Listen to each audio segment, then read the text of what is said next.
before they made it faster, they made sure that the ride wasn't defective. It's June 2020, and Dragon World's own engineer gets into the same ride that the plaintiff just told you about. He sits down in one of the ride cars, the lap bar is secure over his lap, and the ride operator goes and turns the speed to 50 miles an hour. And he rides this roller coaster 4 times in a row. First test run, no issue. Second test run, no issue. Third test run, no issue. Fourth test run, no issue. Members of the jury, the plaintiff just told you that it was that speed, 50 miles an hour, that made this ride defective. But what the evidence will show is that there was never a defect at all. What happened on July 6, 2020 is absolutely heart-wrenching. We do not discount or minimize the pain that the Toppings must be feeling. But their loss does not mean that this ride was defective. And today, you'll see why. Because this case comes down to 3 things. Before Dragon World made the decision to increase the speed of Hydra's Wrath, they consulted with engineers. They ran tests and got consistent test results. And they were in compliance with industry standards and regulations. Consultation, consistent test results, and compliance. Those 3 things are how you will know that this ride was not defective. Let's start with consultation. You'll hear from our CEO today, and she will tell you she didn't order anyone to increase the speed of Hydra's Wrath. She simply went with an idea to her engineer.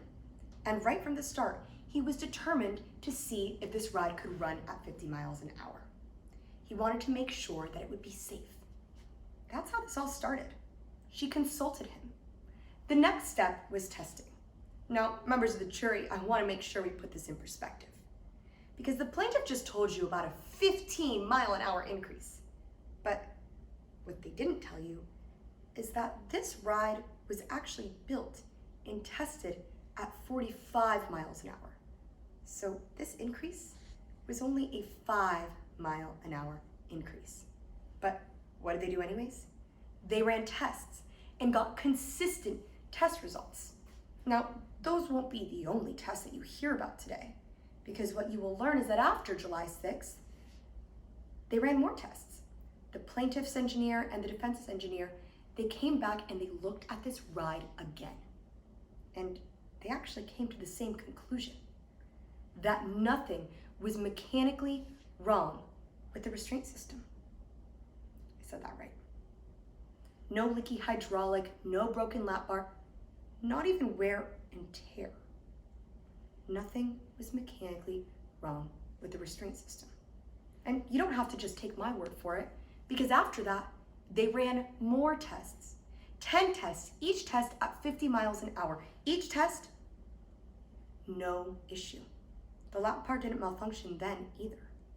Now, the plaintiff brought this case here today, and as they told you, they have the burden to prove that this ride was defective. But members of the jury, you will not see any physical evidence of a defect today. The plaintiff's theory is just that, a theory.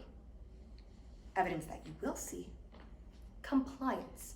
Dragon World's compliance with industry standards and regulations. Now, these industry standards and regulations, they weren't drafted by the plaintiff or the defense. They're neutral. They don't favor either side. And that's important because those regulations are meant to keep people safe. Now, you'll hear from our engineer today, and she's going to tell you about these industry standards and regulations and about how Dragon World was in compliance with all of them. You're going to hear a lot today about the restraint system on Hydra's Wrath, the lap bar. And what you're going to learn is that there's no regulation or industry standard that requires a particular kind of restraint system. You're also going to learn that lap bars are actually very common and are considered safe. The plaintiff has talked to you a lot about the speed of this ride, but what you're going to come to learn is that there's no prohibition against increasing the speed of a roller coaster. Dragon World was in compliance with all of these industry standards and regulations. You're actually going to see a certificate of inspection today. But when you look at that certificate, you're not going to see any numbers on it. You're not going to see 35 or 45, and nowhere on that certificate will you see anything that says that Dragon World could not run that roller coaster at 50 miles an hour. They were in compliance with all of these industry standards and regulations. So why did that lap bar go up? Now, members of the jury, our engineer is going to have an explanation for that, and it might be kind of hard to hear.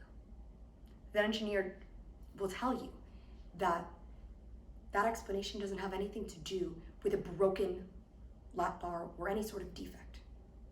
It has to do with a manual restraint release button, a button on the side of the ride car, a button that is required by industry standards, a button that you will learn Ms. Topping knew about, a button she texted her friend about. She texted her friend, imagine how much scarier the ride would be if we pushed the button and the restraint went up. Members of the jury, the evidence that you're going to hear today is going to be difficult to hear. But we ask that you look at it critically, because at the end of the day, you are going to determine whether this ride was defective or not. And by the end of trial, it will be clear that this roller coaster was never defective, because this case comes down to three things. Before Dragon World made the decision to increase their ride, they consulted with engineers. They ran tests and got consistent test results. And they were in compliance with industry standards and regulations. Those three things are how you will know this ride was never defective. Find Dragon World not liable.